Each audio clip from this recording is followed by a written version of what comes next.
Hello, everybody, and welcome to TADTalk. It is a warm one here in Arizona. Don't even get me started. It hasn't cooled down yet, but hopefully soon it will. We're getting into those winter months. But we have an awesome guest with us today. I'm hosting rather than Terry today. My name is Nick Davies, and as always, we do have a co-host, and we have a new one today. We have the amazing Scotty Pearson. How are you doing, Scotty? Oh my gosh, I'm living the dream. Today is especially exciting for me because I was going to college in 1993. Actually, and what was happening for you in 93?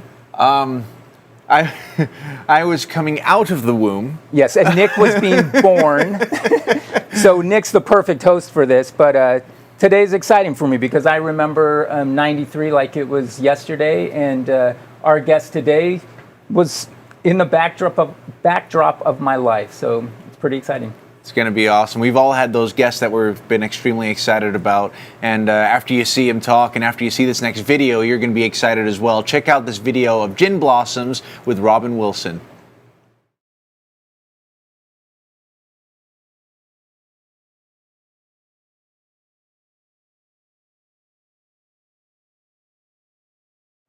Oh, so cool. I'm excited for this one as well. Okay. Please welcome our guest for today, Mr. Robin Wilson. How are you doing, Robin?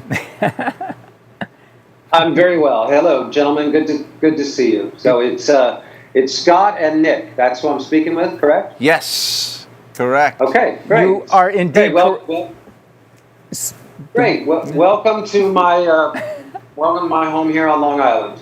Nice, Long Island. Nice. That's awesome. Two of my favorite musicians of all time came out of Long Island. And, I'm going to guess Blue Oyster Cult and Joan Jett. You know what? You're very close, and you couldn't be further away. I'm going to say Billy Joel, of course. Billy Joel and John Williams, the film composer. They're both from Long Island. And all right. Yeah, incredible place. Yeah, well, there's no hiding that Billy Joel is from around here. You cannot turn on the radio or go into a grocery store on Long Island without Billy Joel invading your afternoon. So it's a good thing to have. Local boy done good. Definitely, it's a good thing to have pride in. That's a really great local gem that you got there, and it's good that he's stayed close to his roots as well. He's very. I saw him at the Garden a few times, and he's just very involved with Long Island, but also New York as a whole. He's just really patriotic for his own state and his own city. I love to see that. But like we said earlier, I mean, this is a very special show for both of us because we're both big fans, but Scotty especially because you grew up with all of this. So tell us about that, Scotty. Well, I actually grew up in the West Coast, Portland, Oregon, but I ended up moving to Phoenix. And I know that your band started out of Phoenix, Arizona. And before we talk about me, I want to hear about you and how the band started. And are you from Phoenix, Arizona? I know that you live in Long Island now, but can you tell us about how the band got together and how it evolved? Sure. Well, I was born in Detroit, Michigan, but my family moved to Arizona in 1971. So my memories of being from Michigan are very tenuous, and I think of myself as an Arizonan. Very proud. I grew up in Tempe, and it was truly an awesome place to grow up in the 70s. It was really great, especially looking back now and seeing what the world is like now. Tempe in the 70s was about as good as it gets. And so in the 80s, if you were into music, if you were following the local music scene, you either knew somebody that worked at the record stores or you worked at the record stores yourself. And in a lot of ways, that's where our band was formed. I was working at Tower Records in Tempe, and our bass player, Bill Lean, also got a job there. And we both also went to the same school, McClintock High School. So we, developed a friendship, there, but mostly, I knew those guys because of the music scene. I was very much into the local music scene. In fact, I tell my son what my life was like when I was 19. You were working at the record store. You'd finish your day at work and you'd go out to see a band. It was either a national act or a local band. I was participating in open mic nights. It seems like that's all we did was just music, rock and roll all the time. And it was a very fertile environment for that. Tempe in the 1980s was a really bohemian place. Mill Avenue was really cool and really special. And it wasn't as big a music scene as some other communities had, but it was cool. And, Tempe in the 80s was really awesome. It was liquor stores and head shops and record stores and bookstores and, of course, homeless people with dogs. Some things never change. Well, Robin, I can attest too that by the time you get into the 90s, Tower Records was still there. I went to ASU School of Music, and I worked at Tower Records as well, and would go from class over to work. And the only difference, I think, was that instead of you working there, you were putting your CDs inside the stores. So that was pretty awesome. That's true. Well, one of my favorite memories let me say this. I might be the only person in history to have been fired from Tower Records twice.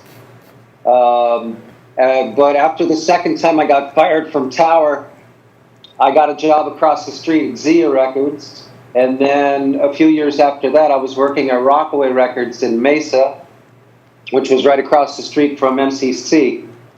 And when the Jim Blossom's very first record came out, I was working at the store at Rockaway, and our record arrived in boxes, and I actually had the thrill of unboxing our album and setting it out on the end cap displays. And it was a really singular moment, after having worked at record stores for 8 years, to be there stocking my own record and just dreaming of the possibilities. It was a very cool, very memorable time. That's awesome. What so were cool. the dreams right then? I mean, you're in a music store, obviously, shelving the racks, but what was the dream? Did you have any idea of what was about to become of your life and your career? Not really, because, I thought, well, maybe someday we'll get on MTV, maybe we'll get to, open for the Replacements or something like that. I knew we had a shot, but the idea of being multi-platinum was not there. Our heroes were bands like the Church and the Smithereens, the Replacements, and it didn't seem possible to outsell these groups. But that's what ended up happening, and a lot of that was not only because of our music, but in the early 90s, that's when the whole music industry peaked. It was just a big part of the culture to be buying records, to be shopping at record stores, watching MTV. That's how people spent their time and their money. And our record came out at a time where that's what people did. They bought records. So, like I say, we didn't expect the kind of commercial success or longevity that we've been able to achieve. Never could have imagined it. In fact, I remember a conversation with our A&R guy. We had been signed in 1990 to A&M Records, and I remember being on the phone with our A&R guy. His name was Brian. He also signed Soundgarden, so we knew we were in good hands. and that the label was behind what he was doing. But I remember being on the phone with him, and we were discussing one of the latest videos on MTV. And Brian said to me, "Well, yeah, that'll happen for you one day. You'll have a hit. You'll have a song that's out there on the radio or whatever." And I remember being really taken aback. And I said, "Really? You really think that's going to happen?" And he's like, "Oh yeah, you'll definitely, have a song at some point or whatever." And, that was amazing to me, because even though we knew we had been signed to a major label, it was still amazing that they were expecting us to succeed on, a very large scale. And, nobody could have predicted exactly the level of commercial success, but they were expecting big things out of us, and like I said, even after we had been signed, that amazed me. That's awesome. Was there a moment, if there was one moment that you could pinpoint that you realized, wow, we actually did it, we made it? Is there a moment that you remember vividly that just you and the rest of the band just said, we did it, guys, this is awesome? Yeah, where you could start picking what color M&Ms you got on the rider. We never actually acquired that much power. That is a lot. We never really became like an A-list headliner. So, and that's what the green M&Ms thing requires. But there were several moments along the way.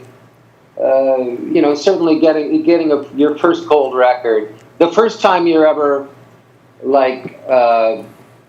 out with your friends or just hanging out smoking bongs, and all of a sudden Kurt Loder is talking about you guys on MTV, and you're just a part of the big conversation that's happening. There are moments like that, but for me there was one particular moment I'll never forget.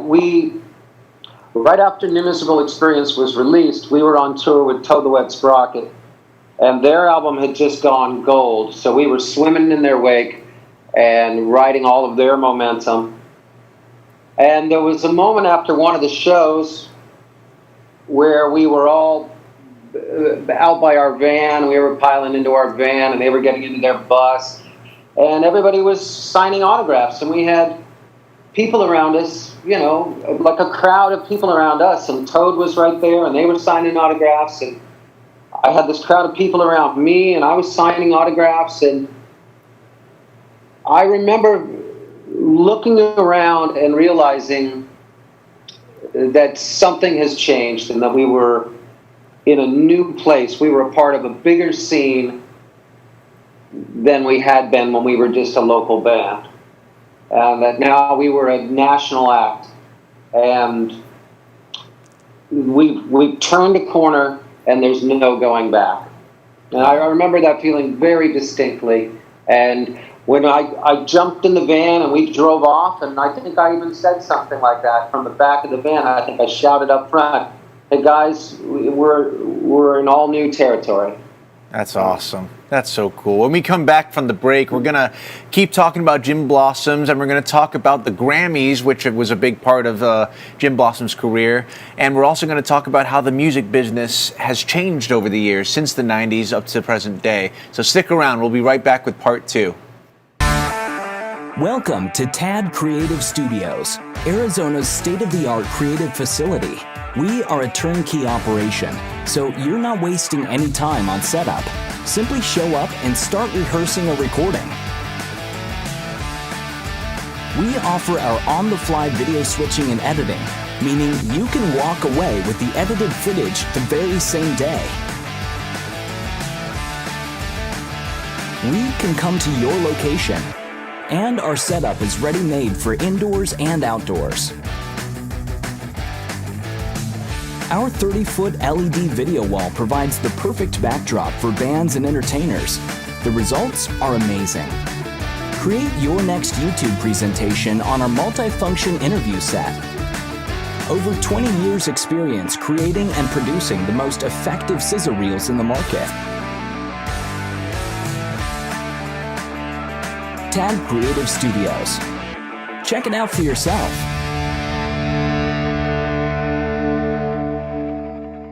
And we're back with part 2 with Robin Wilson. This has already been an amazing show, and there's still so much to talk about. I'm sad that these episodes are only half an hour. We could be here for forever talking about this guy's incredible career. But right now, I want to touch on the Grammys because you were invited to the Grammys because you were nominated for a Grammy in, what was it, 97? 97, right, Robin?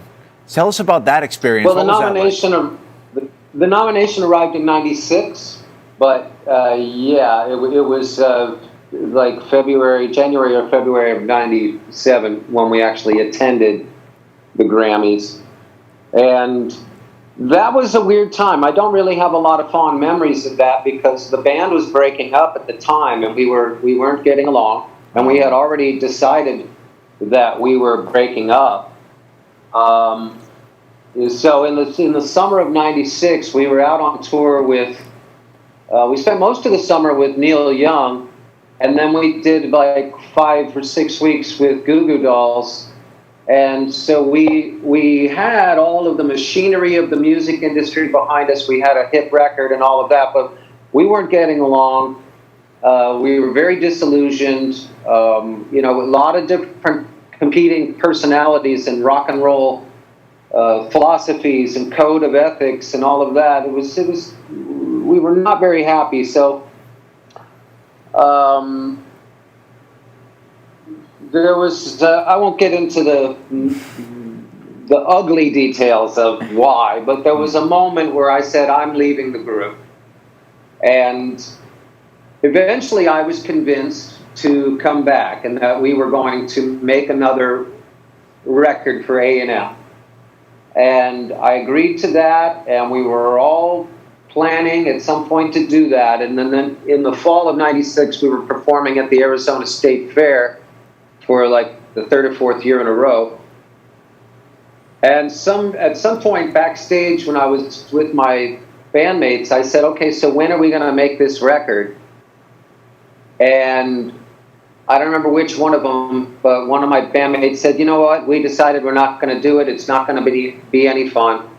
So we're not going to do it. And I remember just going, oh, okay, all right, well, I guess I'm going to go start my other band now, I had thought I was, in for a while, and we were going to be, starting that whole process of writing and recording, but like I say, we just kind of petered out. Yeah. And I went off to start my other band. But anyway, it was during that time that we went to the Grammys. And I was really conflicted about it because I knew the band was breaking up and none of us were really getting along, and we kind of couldn't, at the time we really couldn't wait to be away from each other. And then all of a sudden we had to go attend this huge ceremony where we were being honored and showered with all these accolades and stuff, and it just felt really wrong. And the night of the Grammys, I didn't have a particularly good time, and I kind of couldn't wait to get out of there. And as it happened, I think the category we were nominated for was like the second award they gave away that night. And so as soon as that was over and we lost the Grammy to the Beatles, by the way. That's true?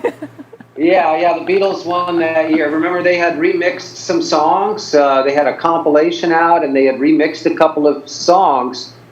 And so we were up against the Beatles for a Grammy, So it's a no-win, no-lose situation. The fix was obviously in on that one. So they did that. That was like 10 minutes into the show, and I was just like, "Let's get the hell out of here. Let's go. Let's get out of here." And my ex-wife will still, to this day, never really forgive me for the way I was behaving that night. She said I was a real prick. And we just went home, and I just wanted to, watch TV and have a grilled cheese sandwich, and I just wanted to put the whole thing behind me. And like I say, I was really conflicted, and I was really sad, and I was terrified about what was going to happen next. So, I'm very proud that we have earned a Grammy nomination, but like I said, I didn't have any fun at the show. And we had better songs than that too. None of us could really understand why that song got nominated for a Grammy. It was just part of, I think A&M made a deal with someone. It's the same way that labels get their artists on Saturday Night Live or featured in movie soundtracks. There's a lot of inside dealing that happens, and we just, because we were a part of the machinery of the music industry, and we had the support of A&M Records. They were pushing us, and I think that's how we got it. Not because it was such a great song, but as it happens, it is a great song. We were nominated for As Long as It Matters. Yep. Which we wrote as a band. Jesse and I wrote that song together, and I remember rehearsing that song for the first few times in my studio in Arizona, and I remember thinking, God, if anybody's walking by right now and they hear this, they're not going to realize that it's going to be on the radio in, another year. So I knew the song was special, but I don't think it necessarily deserved a Grammy nomination. But nice. Well, I got to say, I appreciate these backstories because I vividly remember one of my favorite artists, Fiona Apple, saying, "This is all fake. It is not what you see." And it's always interesting to hear stories like yours where there is definitely the other side, and you're like, yeah, I think we got this because of that. And I think that's very interesting. You also, though, mentioned your studio. Nick and I were talking about your studio, and before how did you come up with the name, Robin? Well, my studio, Uranus Recording of Tempe. I've always been interested in science. When I was in college, I wanted to study physics and planetary science, and then the band kind of took off, and so I was never able to finish my education. But I was inspired to change my major to physics and planetary science at a time in 1986 when the Voyager 2 spacecraft encountered the planet Uranus.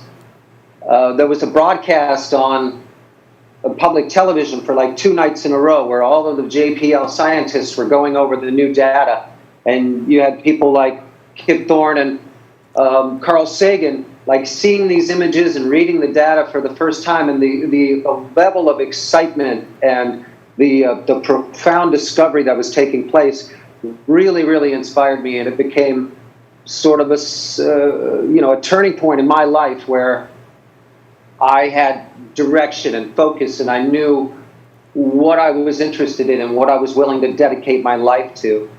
And it was the Voyager 2 encounter with the planet Uranus. It really affected me very deeply. And so when it came time to name my studio, I wanted it to reflect my personality, my passions, and I wanted people to understand exactly where and what we were. So Uranus Recording of Tempe, that was the name I gave my studio. Well, I love it, and I have to admit that I'm embarrassed because that's not how we were pronouncing it. Yeah. Most people don't, but we scientists are anally retentive about the pronunciation of Uranus. Well, I'm actually glad that that's the pronunciation of it, because the whole time on this thing I was dreading asking you to tell us about Uranus. So Uranus, I was dreading it, but now that it's Uranus, that's good. When did it open? When did you open Uranus?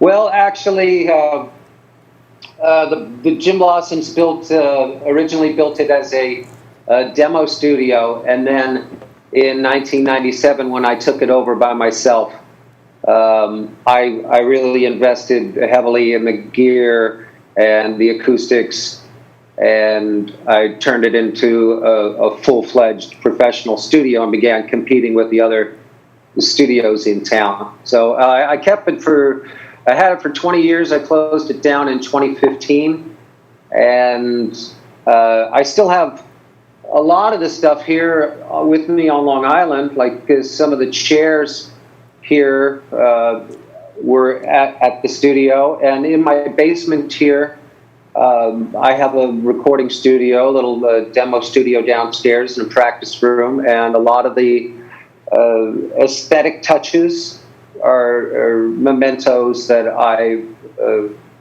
kept from Uranus. But and I call my new studio Uranus Recording of New York.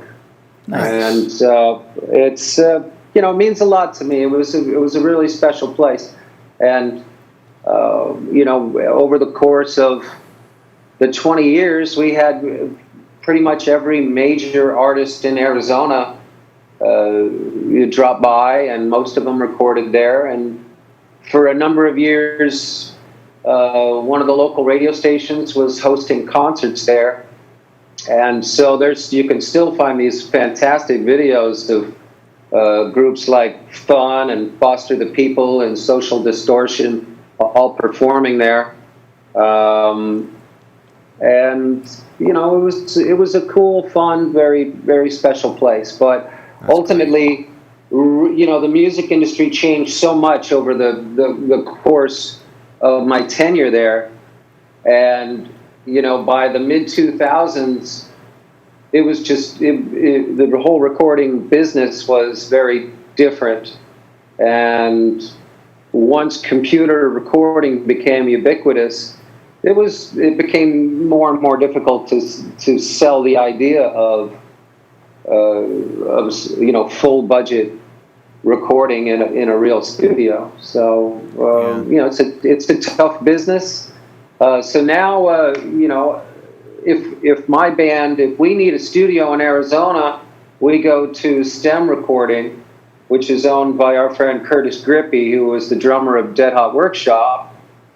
And Dead Hot recorded at my place. I financed one of their albums, one of the best Arizona-based albums I think has ever been made. Dead Hot Workshop released an album called Karma Covered Apple, and it's just a fantastic body of work. And they recorded that at my place, and I was heavily involved in the recording and the financing and the engineering and everything. And I was always so proud to be a part of that album. And now, when we need a studio, we go to Steve Curtis at STEM, and I look across the mixing board and I see him there, and it's just, the memories and the blood that we've all shed to get to this point. It can sometimes be overwhelming. Absolutely. Hey, Robin, I was hoping to just interject real quick about kind of what a small world it is. You said that you worked at Tower. I worked at Tower. You worked at Zia. I worked at Zia. You're a rock star. I'm a wannabe rock star. But also more than that, I am neighbors with your brother. And yes. I got to tell you that Lance, it is his birthday today, which is an awesome thing. So, but I wanted to, yes, he's one of the nicest people I've ever met in my whole life.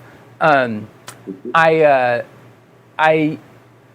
could go on, and I won't, but what I will say is that before I ever met Lance, I remember jogging in the mornings, and I would always see this van that had Uranus Studios on it. And I would always see that van because you were obviously visiting your brother Lance. So my one very important question is, where's the van now? I still have the van, but it no longer says Uranus all over it. But I still have the van, and I still have a boat out at Saguaro Lake. So, right up until quarantine and, the apocalypse began back in February and March, I was visiting Arizona at least once a month, sometimes 2 or 3 times a month. I'd spend time out at Saguaro Lake. I visit all my favorite restaurants, see my closest friends and my brother, and I was used to never being away from Arizona for very long, and now This is the longest I've ever been away from home. The last time I was in Arizona was at the beginning of March, and I miss it terribly. I really do. And this reminds me, I've got to make some phone calls because my boat got trashed in a monsoon storm a few weeks ago out at the lake. Apparently it came loose from its slip and was smashing around the marina. And so I've got insurance companies to deal with and stuff like that. And anyway, I'm hoping to make it back to Arizona sometime, before long. Obviously the best time to be out there on the lake is like October. It's so beautiful. Yeah. And this is the first summer that I have not been on tour since 2000, when my other band, Gas Giants, broke up. And it's ironic, the summer of 2000, I wasn't on tour, but I was hanging out at my studio quite a bit, and I decided I was going to play this video game, a Japanese RPG called Legend of Dragoon. And so I spent all this time, the summer of 2000, like playing this very involved Japanese-style role-playing game, and I invested a lot of time in it. And over the course of the whole summer, I probably spent about 100 hours playing this video game. And so now we flash forward to the summer of 2020, the worst summer in the history of the fucking world. And so I'm playing a lot of video games again. More so than I have in years, because I have essentially unlimited free time.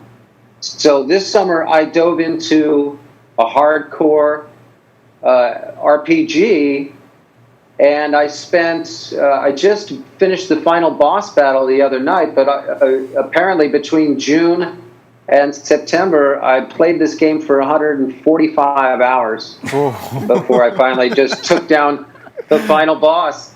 And so having just done that on Sunday, completed the game on Sunday, there's like this hole in my brain right now where this game was filling up all of this time and energy for the last 3 months. And yesterday I was just kind of banging around the house like, what am I going to do now? And I turned on my PlayStation, and I was looking at new games and trying to decide, is there something else I feel like playing? And I played a couple of my older games, and just nothing really seemed to click, and I just didn't really get into it. But like I say, it's funny. The only 2 times in my adult life that I have not been on tour all summer, I have played these very deeply involved role-playing games. So, gosh. Go figure. Go figure. It's one of those things, we all kind of revert back to things we used to do in the house before we started working during this whole quarantine thing. I've gotten a lot into video games as well. I've been watching movies every night. I've been just any entertainment I can get, since the theaters are still closed down. I just do it, so I keep myself entertained during this whole quarantine. It's crazy. Hey, Robin, Yeah. I mentioned that we were part of I'm a part of our ABBA tribute. We do an ABBA tribute. And Oh, yeah. yeah, I wanted you to know that we actually just was performing in Pennsylvania. We did 8 shows in 4 days. So we're hopeful that, the industry is coming back. And I got to say that it's been interesting over the years, because while by no means are we sharing stages with you, it has been very interesting in some of the venues that we go to. We keep seeing gin blossoms up in posters and elevators and stuff. And although this is the first time I've ever gotten to meet you, it's always been fun for me to see and to kind of follow you as this ABBA tribute super fan and going, oh my God, gin blossoms are coming. And I got to say, you're before the whole thing hit, it looked really fun. What were some of the latest bills? You've been like on superstar bills with, I think I saw you with Sugar Ray. Like, what are some of the tours that you've been doing before this all hit? Well, yeah, a few years back, we toured with Sugar Ray for 2 summers in a row, and I have to say those are my some of my favorite people in rock and roll, and certainly some of the best friends that I have that are also in bands. I just love those guys to death, and I always wish them well. We were out with Everclear a couple years back. We went out with our friends in Tonic and Vertical Horizon. Then last summer, we spent the whole summer with Collective Soul, and that was an absolute blast. Those guys are a lot of fun to be around, and they're a quality rock and roll act. And this in 2020, we were very excited because we were going to be reuniting with Toad the Wet Sprocket, and we'd all be in support of Bare Naked Ladies. So we had a 40-date U.S. tour scheduled with Toad, Gin Blossoms, and Bare Naked Ladies, and then it's all been postponed until next year. And of course, right now we have really no way to know for certain whether or not that's actually still going to be a thing. Yeah. Obviously, these shows are going to be coming back in some ways. Like my manager was telling me that promoters are looking for ways to do shows in more outdoor type venues, like golf courses and drive-in movie theaters and things like that. I can tell you it's going to be strange for me because I've always been the kind of performer where I thrive on the audience being right up close, and I have gotten in trouble throughout the course of my career for drawing people closer to the stage and telling them to jump the security fence so that they could be right next to the stage. But wear your mask. When we play casinos, typically the front row is like VIPs who get their tickets for free because they're high rollers and such. And I would bring the crowd from the back of the theater up and bring them to the stage. And so I was constantly being chastised by promoters for ruining the show for the VIPs, and I never really considered that I didn't really care about their feelings. They got their tickets for free. All the people behind them were people who really wanted to see the Gin Blossoms, who were there for us, and they're supporting us. And the front row is just these old people who get free tickets no matter what the show is. And so, I was always right at the edge of the crowd, like high-fiving people and passing around my tambourine. And I would normally give away at least one of my tambourines every show. And I would get the crowd to sort of pass it around. So, like a bunch of different people, 20, 30 different people would get to play the tambourine during the course of the show. And I'm facing the very hard reality that is never going to be acceptable again. And all of this stuff that I've spent my whole career fighting for and rebelling against, it's a moot point now that this has happened.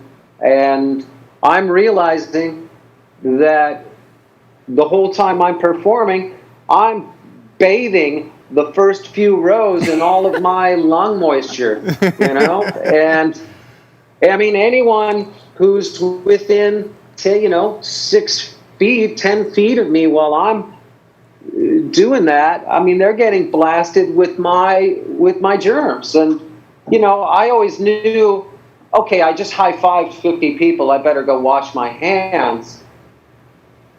But it brings what's happening now brings all of that into a new light. And all the times that I would complain about the audience being too far away from the stage, I mean, now we're going to be lucky if we get to do shows at all. So if we're playing at a drive-in movie theater and everyone is 50 feet away, that might be the new normal. And it's heartbreaking for me because so much of what I do and what I've always felt is my job is to communicate, to bring the audience into the show, to make them realize that it's really about them and to make them a big part of it. And I can't do that anymore. And I'm realizing, you know, one, I guess I don't need it. You know, I'm going to miss it terribly, and it breaks my heart. But, you know, I need gigs, and if it means, you know, playing out in a drive-in movie theater 50 feet away for a bunch of people in their cars, that might be the only way to do it for the near future. And so it's hard to know exactly what's going to happen. But I will say this: I just got hired. I'm actually going to do a show in 2 weeks from now. I'm driving over to New Jersey, and I'm going to be performing at a private party in somebody's yard. And I've been assured that there will be social distancing protocols in place, that I don't have to do meet and greets or take pictures with anyone. And I'm going to go do this show in a couple of weeks. I'm really excited about it, and I'm happy for the opportunity. And maybe that might be something I'm doing more often. If it's a show nearby where I can drive there and I can drive home afterwards, there's no reason that I won't. You know, and again, if there's social distancing protocols and stuff, there's no reason I wouldn't take the show. But Robin, the last could thing I want to do is end up on the news like. I'm sorry. Go ahead. Oh no, I don't think you'll end up on the news for any negative. I'm anticipating what you were going to say, but I would suggest, if you need a name for your solo act, if you used Lung Moisture, because I really liked how you put that. That's good. Lung Moisture. Yeah, Put a wet zone. That's actually that. I've got that'll be the name of my solo album. I think. But Absolutely. we'll see. You know, like I've said, I'm grateful for the opportunity that a real paying gig came in. You know, I've been here at my house. I've been performing for my neighbors out in the yard, and it's been a joy to do that. And you know, I'm really grateful that you know, I'm a rock and roll singer, and it's what I've always wanted to do since I was a child.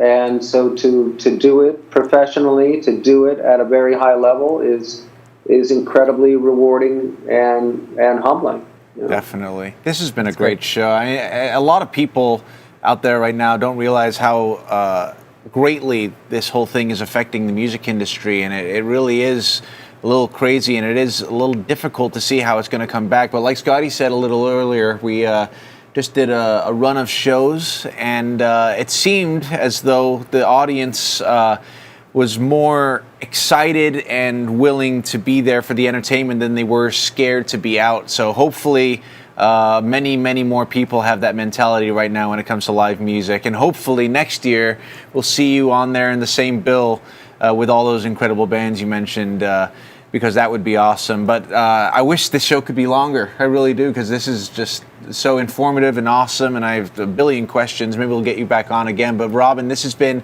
absolutely awesome. Sure. Thank you so much for being our guest today. This has been really insightful, really cool. How do you feel, Scotty?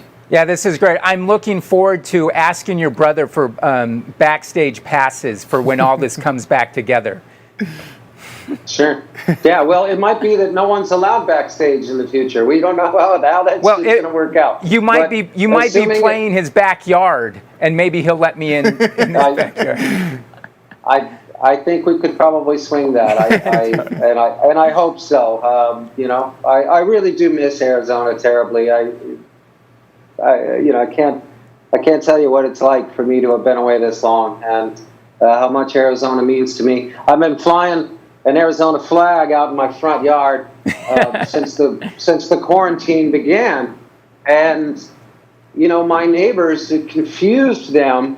It's a very a lot of immigrants in my neighborhoods, a lot of international characters, and so they would see my Arizona flag, And, a couple of them asked me, what country is that from? And I'm like, well, that's Arizona. That's the 48th state, And, it's funny. New Yorkers, they really don't know much about Arizona. And anyway, I'm proud to fly the flag and to represent. That's Absolutely. awesome. That's so cool. Well, Robin, once again, thanks for being on. And we'll definitely be having you on again if you want to, because we have 1,000 more questions that we'd love to ask. It's been, Sure. It's been an absolute pleasure. And keep waving that flag, because we love being in Arizona. We're loving the heat, but we also love New York as well. So be safe out there. Stay healthy. Keep rocking however you can. And hopefully we'll see you on stage in a year or so. And to everyone watching, Months. yes, In a that's couple right. months In a couple or so. months, yes, a couple weeks even. So for everyone watching, thanks again for joining in for TAD Talk today. It's been another great episode. We'll see you soon with another episode. Have a good one, guys. Bye.